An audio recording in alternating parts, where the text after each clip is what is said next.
Class 8 इस video के अंदर हम करेंगे फैक्टराइजेशन चैप्टर की एक्सरसाइज 14.3 का क्वेश्चन नंबर 1 और 2। तो क्वेश्चन नंबर 1 में हमसे कहा है carry out the following divisions, means हमें हर एक पार्ट में डिवाइड करना है जो भी टर्म्स हमें दे रखी है। तो फर्स्ट क्वेश्चन दिया है इसमें 28x⁴ डिवाइडेड बाय 56x। तो इसको डिवीजन में लिखते हैं। पहले डिवीजन में लिखने के लिए आपको डिवाइड से जो पहले लिखा हुआ होता है इसको हम लिख लेते हैं न्यूमरेटर में, और ये जो लिखा हुआ होता है इसको लिखते हैं हम किस में, डिनोमिनेटर में। अब यहाँ पर अगर ये 28 और 56 अगर किसी सेम टेबल में आ रहे होंगे तो इन दोनों को आप कैंसिल कर लोगे। जैसे 28 के डबल होते हैं 56, तो 28 1 जा 28 और 28 2 जा 56, 1/2 आ जाएगा। या फिर आप चाहो तो 7 के टेबल में भी आते हैं, 2 के टेबल में भी आते हैं, जिससे चाहो उससे काट सकते हो। तो 28 1 जा 28 और 28 2 जा कितना हो गया 56। तो यहाँ पर आप क्या लिख सकते हो, 1/2 आ गया और साथ में x⁴ ऊपर है और x नीचे है। अब ध्यान से समझो, x⁴ है तो x⁴ का मतलब क्या है, x को हम लिख सकते हैं 4 बार। तो यहाँ पर हमने x लिख दिया कितनी बार, 4 बार। और नीचे क्या क्या है, नीचे है 2 और साथ में एक x। ये जो 1 है इसकी मल्टीप्लीकेशन जब x में करेंगे तो 1 तो खत्म ही हो जाएगा। यहाँ पर एक x से एक x कट गया तो ऊपर क्या बचा, 3x बचे। तो यहाँ पर आप लिख दोगे x⁴ और अपॉन में क्या लिख देंगे 2। इस तरीके से आप डिवाइड कर दोगे। जैसे यहाँ पर आप देखो, ये जो x⁴ दे रखा है और यहाँ पर ये x है, तो इसकी पावर कुछ नहीं है तो 1 मानते हैं। तो हमने पीछे एक चैप्टर पढ़ा था एक्सपोनेंट एंड पावर्स, उसमें हमें अगर बेस सेम दे रखा होता है तो पावर्स क्या हो जाती हैं, माइनस हो जाती हैं अगर बेस डिवाइड में लिखे हुए हैं। जैसे यहाँ पर x⁴ है और अपॉन में है x⁴ तो आप इसको क्या लिख सकते हो, x⁴ -1। तो जब 4 में से 1 को माइनस करेंगे तो कितना आ जाएगा, x⁴ तो देखो यहाँ पर x⁴ ही आई है। ठीक है, इस तरीके से हमें हर एक क्वेश्चन को सॉल्व करना है। अब यहाँ पर दिया है -36y⁴, तो सबसे पहले -36y⁴ को हम लिख लेते हैं ऊपर, ऊपर मीन्स न्यूमरेटर में, और डिनोमिनेटर में क्या लिख लेंगे, 9y⁴। तो यहाँ पर 9 और 36 दोनों सेम टेबल में आते हैं 9 के में, तो 9 1 जा 9 आ गया और 9 4 जा कितना हो गया 36। तो क्या आया आपके पास -4 और y⁴ है, तो y⁴ का मतलब क्या है, y को हमें लिख लेना है 3 बार। और नीचे क्या है, नीचे है 1 और y⁴ तो 1 की किसी से मल्टीप्लाई करते हैं तो वही नंबर आ जाता है। y⁴ को हम लिख लेते हैं 2 बार। y⁴ का मतलब है y को 2 बार लिखना है। तो इस y से ये y कैंसिल हो जाएगा, इस y से ये y कैंसिल हो जाएगा। क्या बचेगा, -4y। तो यहाँ पर आप लिख दोगे -4y। ठीक है, इस वाली स्टेप से आप चाहो तो बच भी सकते हो। जैसे यहाँ पर y⁴ है, यहाँ पर y⁴ है, तो ऊपर 3y है, नीचे 4 है, सॉरी 2 है, तो 2 तो कट ही जाएंगे, एक बचेगा, एक ही बचा है हमारा यहाँ पर। या फिर अगर आप इस वाले मेथड से करना चाहो जो मैंने यहाँ पर बताया है तो इससे भी करते हैं कई बच्चे। जैसे यहाँ पर y⁴ है और अपॉन में y⁴ है, तो इसको हम क्या लिख सकते हैं, y⁴ -2। तो ये कितना आ जाएगा, y⁴ मीन्स y एक बार, तो देखो y एक बार ही आया। इस मेथड से भी कर सकते हैं, मैं इसी मेथड से बता रहा हूँ क्योंकि कई बच्चे इसी को इजी समझते हैं। आप जो इजी समझो उससे कर लेना।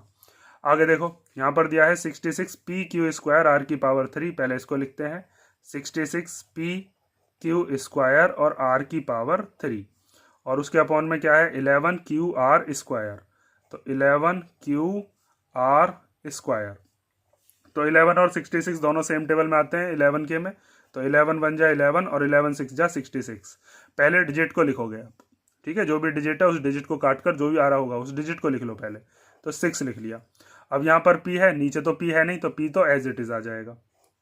उसके बाद ऊपर की तरफ है q 2, तो आप ऊपर लिख सकते हो q को 2 बार, और ऊपर की तरफ r कितनी बार है, 3 बार, तो r को लिख लेते हैं 3 बार, r इंटू r। और अपॉन में एक तो ये 1 है, 1 की मल्टीप्लीकेशन जब किसी में भी करते हैं तो वही नंबर आ जाता है, तो एक तो q आ जाएगा, और r² है तो इसका मतलब r कितनी बार आ जाएगा, 2 बार। तो एक q से एक q कट गया और 2r से 2r कट गए। तो हमारे पास क्या क्या बचा, एक तो 6 बचा, एक p बचा, एक q बचा और एक r बचा।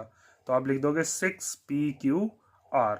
यहाँ पर भी हमें डायरेक्ट पता चल रहा था। वैसे देखो, यहाँ पर q 2 है, यहाँ पर q 1 है, तो एक कट जाएगा तो एक बचेगा। इसके पास 2 q थे, एक काट दिया होगा नीचे वाले ने, एक बचेगा।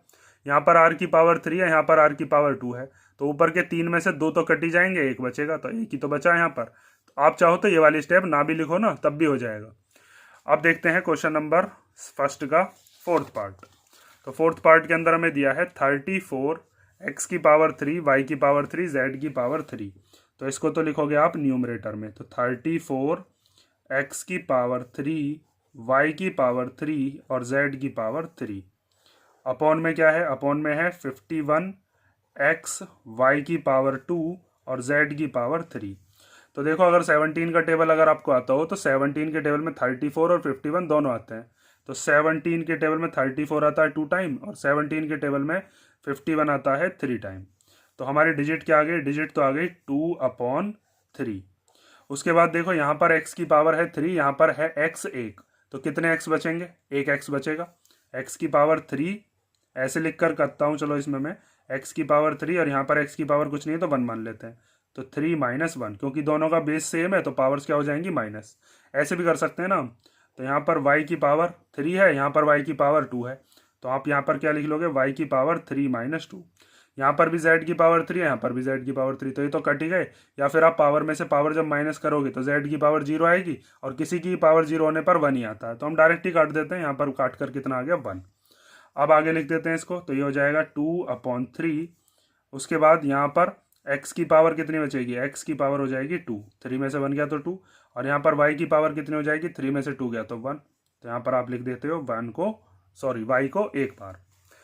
उसके बाद हमें दिया है फिफ्थ पार्ट 12 a की पावर 8 b की पावर 8, तो इसको लिख लो 12 a की पावर 8 और फिर b की पावर 8, और इसके अपॉन में है -6 a की पावर 6 और b की पावर 4।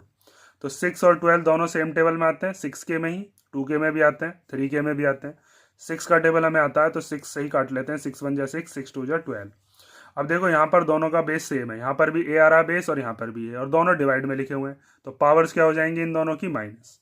यहाँ पर भी दोनों के पास बेस क्या है, b सेम है, तो इनकी पावर्स भी क्या हो जाएंगी माइनस। एक्सपोनेंट एंड पावर्स वाले में हमने ये रूल पढ़ चुके हैं। तो एक तो हमारे पास क्या बचा, 2 बचा। ये जो माइनस है इसको ऊपर भी मान सकते हैं हम, तो इस माइनस को ऊपर ले लेते हैं। a की पावर कितनी हो जाएगी, 8 - 6, a की पावर 8 - 6, और b की पावर कितनी हो जाएगी, 8 - 4, 8 - 4। तो यहाँ पर आप लिख दोगे -2, a की पावर कितनी हो जाएगी, 8 में से 6 गया तो कितना बचा 2, a की पावर 2, और b की पावर कितनी हो जाएगी, 8 में से 4 गया तो पावर आ गई 4। ठीक है, इस तरीके से डिवीजन कर लेंगे। बहुत सिंपल सी एक्सरसाइज है ये, जो चीज़ आपने पीछे पढ़ी है बस वही चीज़ आपको अप्लाई करनी है। अब देखते हैं हम इसका क्वेश्चन नंबर 2। तो क्वेश्चन नंबर 2 दिया है, divide the given polynomial by the given monomial. तो हमें क्या करना है, इधर की तरफ यहाँ पर हमें दिया है एक पॉलिनोमियल जिसको हमें मोनोमियल से डिवाइड करना है। मीन्स यहाँ पर एक टर्म है, मोनोमियल क्या होता है जिसमें एक टर्म आ रही हो। यहाँ पर दिया है पॉलिनोमियल, इसके अंदर 2 टर्म है, यहाँ पर 3 टर्म है, लेकिन हमें डिवाइड करना है मोनोमियल से ही। तो आपको डिवाइड करने के लिए मैंने अभी बताया था, ये जो पहला वाला नंबर होता है ये होता है न्यूमरेटर, इसको हम लिख लेते हैं न्यूमरेटर में, और फिर उसके अपॉन में डिनोमिनेटर में क्या लिख लेंगे, 3x। ठीक है, अब ये 3x इसके नीचे भी माना जाता है, इसके नीचे भी, मीन्स 5x² के अपॉन में भी 3x है और 6x के अपॉन में भी 3x है। हम इसको इस तरीके से भी सॉल्व कर सकते हैं कि 5x² के अपॉन में क्या 3x और 6x के अपॉन में भी क्या 3x, क्योंकि ये पूरे के अपॉन में है। या फिर इसके अंदर हम क्या कर सकते हैं, दोनों के अंदर हमें दिखाई दे रहा है कि दोनों में से क्या चीज़ कॉमन आ सकती है, x। इसके पास x² है, इसके पास x है, तो दोनों में से x कॉमन ले लेते हैं, नीचे वाले x से ऊपर वाला x कैंसिल हो सकता है। तो अगर कोई चीज़ कॉमन आ रही हो तो सबसे पहला काम मैंने आपको बता रखा है, हर एक क्वेश्चन के अंदर कॉमन ही लिया करो। तो दोनों में से x कॉमन ले लेते हैं, यहाँ से क्या बचेगा 5 बचेगा। इसके पास x की पावर 2 थी, मीन्स x 2 बार था, तो एक बार तो आपने बाहर कॉमन ले लिया, एक x बचेगा। फिर यहाँ पर 6x में से x तो कॉमन आ गया, बचा क्या इसके पास बचा 6, और अपॉन में क्या है, इसके अपॉन में है 3x। अब जब ये इसके मल्टीप्लिकेशन में लिखा हुआ है तो अब यहाँ पर आपको दिख रहा होगा इस x से हम इस x को काट सकते हैं। इस वाले x से मत काटने लग जाना इसको, क्योंकि यहाँ पर इसके माइनस में 6 भी है, तो ये पूरी की पूरी एक टर्म है, ये पूरी एक टर्म है। तो इस टर्म से हमने इस टर्म को कैंसिल कर दिया, तो x से x कट गया 1 बार। तो हमारे पास ऊपर की तरफ क्या क्या बचा, एक तो 1 बचा और अपॉन में क्या बचा 3, और यहाँ पर इस ब्रैकेट में क्या बचा है 5x - 6। ठीक है, इस तरीके से हमारा ये क्वेश्चन फर्स्ट पार्ट इसका सॉल्व हो गया। अगर आप इस मेथड से करते तो इस मेथड से करने पर भी यही चीज़ आएगी। आप चाहो तो देखो इससे कर सकते हो, यहाँ पर x की पावर 2 है, यहाँ पर x है, तो हम क्या करते हैं, एक x से एक x कट जाएगा, तो यहाँ पर क्या बचेगा, यहाँ पर बचेगा 5x/3। उसके बाद यहाँ पर x से x कट जाएगा, तो यहाँ पर क्या बचेगा 6/3। देखो कटने को तो ये भी कट जाएगा, लेकिन दोनों में से हम क्या कर सकते हैं, 3 कॉमन ले सकते हैं। तो ये 3 आ जाएगा बाहर, ऊपर वाले दोनों में से कोई चीज़ कॉमन नहीं है तो क्या कॉमन आ जाएगा, 1। यहाँ पर क्या बचेगा, यहाँ पर बचेगा 5x और यहाँ पर क्या बचेगा 6, क्योंकि 1 के टेबल में 5 बार आता है और 1 के टेबल में 6 बार। तो ऐसे भी कर सकते हैं हम, ऐसे भी कर सकते हैं आपको, लेकिन अगर कॉमन लेना आता है तो ये वाला मेथड जो है, इस मेथड को आप ज़्यादा करोगे।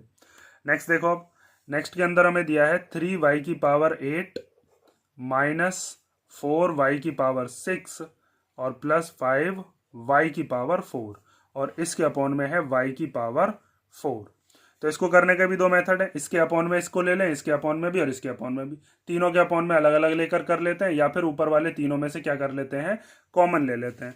तो देखो यहाँ पर है y की पावर 8, यहाँ पर है y की पावर 6, यहाँ पर है y की पावर 4।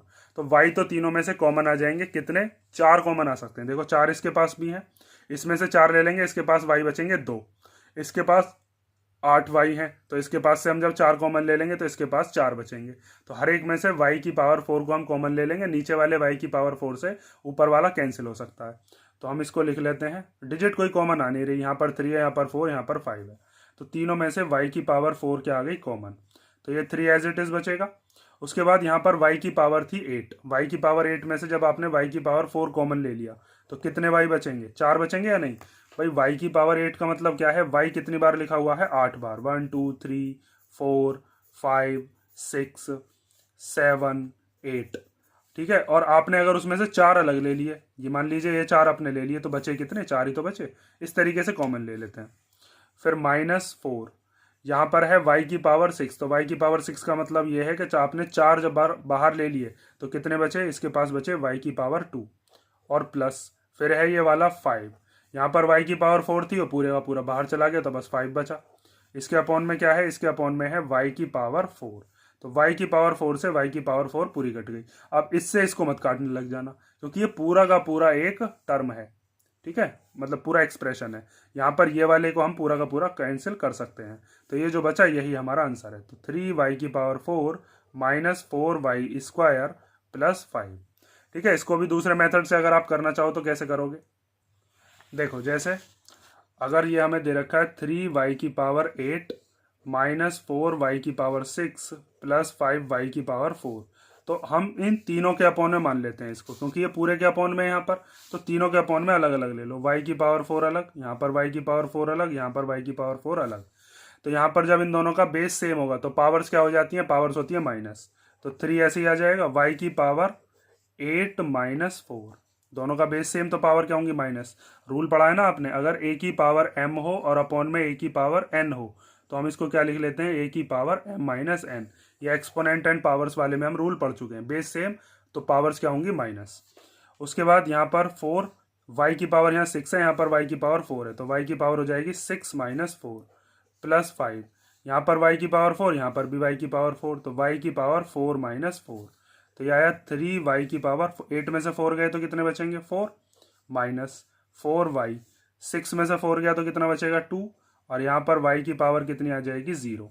उसके बाद नेक्स्ट स्टेप के अंदर आपको एक चीज़ पता है कि अगर किसी की भी पावर 0 होती है तो उसको हम क्या लिख लेते हैं, 1। तो 1 की मल्टीप्लाई जब 5 में करेंगे तो 5 ही आ जाएगा, y की पावर 0 का सम। तो यहाँ पर आपके पास 3y की power 4 minus 4y square plus 5 आया था, यहाँ से भी यही चीज़ आई। यहाँ पर आपको डायरेक्ट ऐसे ही पता चल रहा होगा, ऊपर 4 8 है, नीचे 4 है, तो 4 से 4 कट जाएंगे, 4 बचेंगे।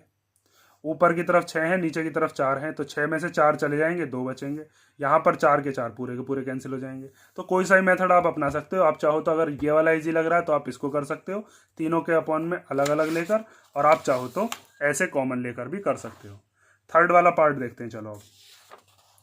तो थर्ड वाले पार्ट के अंदर हमें जो दिया है, पहले डिनोमिनेटर को लिखते हैं 8x की पावर 3 y की पावर 2 और z की power 2 plus x square y की पावर 3 z की power 2 x square y square और z की पावर 3। ये लिख लिया न्यूमरेटर, और इसके अपॉन में डिनोमिनेटर में क्या आ जाएगा, 4x स्क्वायर y स्क्वायर और z स्क्वायर। ये जो हमें यहाँ पर दे रखा है। अब क्या करना है इसमें आपको, सबसे पहले तो आपको एक चीज़ दिख रही होगी कि जो डिजिट्स हैं वो दोनों की दोनों सेम टेबल में आती हैं। तो 4 1 जा 4 एंड 4 2 जा 8, तो क्या क्या बचा हमारे पास, एक तो 2 बचा।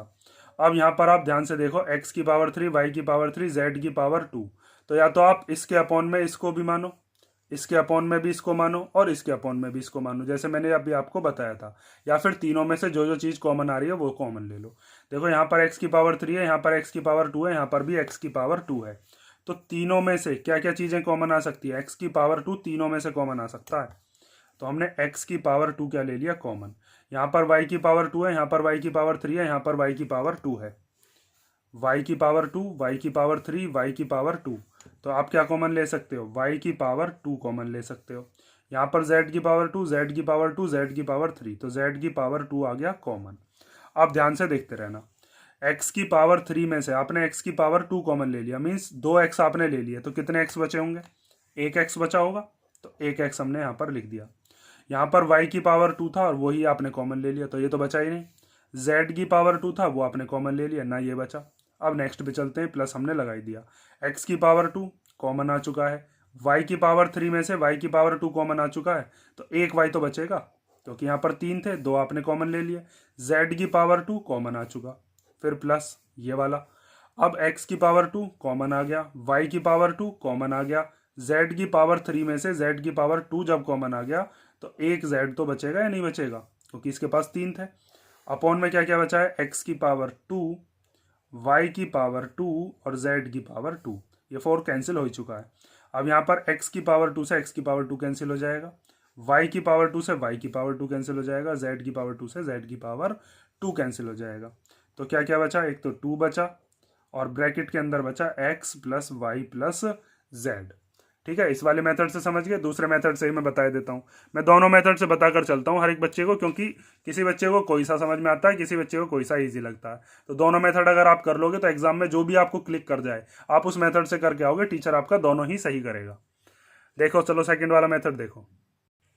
देखो हमने ये अपॉन में लिख लिए, तो सबसे पहले तो यहाँ पर 4 के टेबल में 8 आ जाएगा 2 बार, ये तो कैंसिल हो गया। अब इसके अपॉन में x की पावर 3, y की पावर 2 और z की पावर 2, इसके अपॉन में क्या लिख लेंगे? x स्क्वायर, वाई स्क्वायर और z स्क्वायर। ये 2 जो है ये यहाँ पर चलता रहेगा, प्लस यहाँ पर ये x की पावर 2, y की पावर 3, z की पावर 2, इसके अपॉन में भी लिखोगे इसको, क्योंकि ये तीनों के अपॉन में है। तो x की पावर 2, y की पावर 2 और z की पावर 2। ऐसे यहाँ पर ये वाला जो है x की पावर 2, y की पावर 2, z की पावर 3, इसके अपॉन में भी लिख लेंगे x की पावर 2, y की पावर 2, z की पावर 2। तो आप चाहो तो अब यहाँ पर पावर वाला रूल लगा सकते हो, या फिर आप यहाँ पर काटना शुरू कर दो। y की पावर 2 से y की पावर 2 कट गया, z की पावर 2 से z की पावर 2 कट गया। यहाँ पर x की पावर 2, x की पावर 2 कट गए, z की पावर 2, z की पावर 2 कट गए, x की पावर 2, x की पावर 2, y की पावर 2, y की पावर 2। यहाँ पर x था कितने बार आपके पास? 3 बार। यहाँ पर x 2 बार है, तो कितने बार बचेगा? 1 बार बचेगा, क्योंकि यहाँ 3 है, यहाँ पर 2 है। 3 का मतलब क्या है? x into x into x, और अपॉन में क्या है? x इंटू एक्स, तो 2x तो कट ही जाएंगे, 1x बचेगा। ऐसे यहाँ पर y की पावर 3 है, यहाँ y की पावर 2 है, तो 1y बचेगा। यहाँ पर z की पावर 3 है, यहाँ पर z की पावर 2 है, ऊपर 3 में से 2 कट जाएंगे, 1 बचेगा, तो यहाँ पर क्या बचा? z। तो यहाँ से भी आपका यही आंसर आया था, 2x plus y plus Z. यहाँ से भी यही आया। तो कोई सा भी मेथड लगा देना, एक ही मिनट में मैंने आपको दूसरा मेथड ही बता दिया। ठीक है, अब नेक्स्ट देखते हैं हम क्वेश्चन नंबर 4th पार्ट इसका। तो 4th पार्ट के अंदर हमें दिया है x की power 3 plus 2x square plus 3x, और इसके अपॉन में क्या है? 2x। तो आपको क्या करना है? अगर ऊपर वाले तीनों में से कॉमन दिख रहा हो, तो देखो यहाँ पर x की पावर 3 है, यहाँ पर x की पावर 2, यहाँ पर x, तो तीनों में से x तो मिनिमम हम कॉमन ले ही सकते हैं। जब यहाँ से आपने x कॉमन ले लिया होगा तो इसके पास कितना बचा होगा? x की पावर 2। जब यहाँ पर ये 2 बचे, एक तो 2 आ जाएगा, उसके बाद ये जो x की पावर 2 था, जब आपने इसमें से x कॉमन ले लिया तो एक x इसके पास बचेगा, प्लस इस 3x में से x कॉमन आ गया, तो क्या बचा इसके पास? 3, और अपॉन में क्या है? इसके अपॉन में है 2x।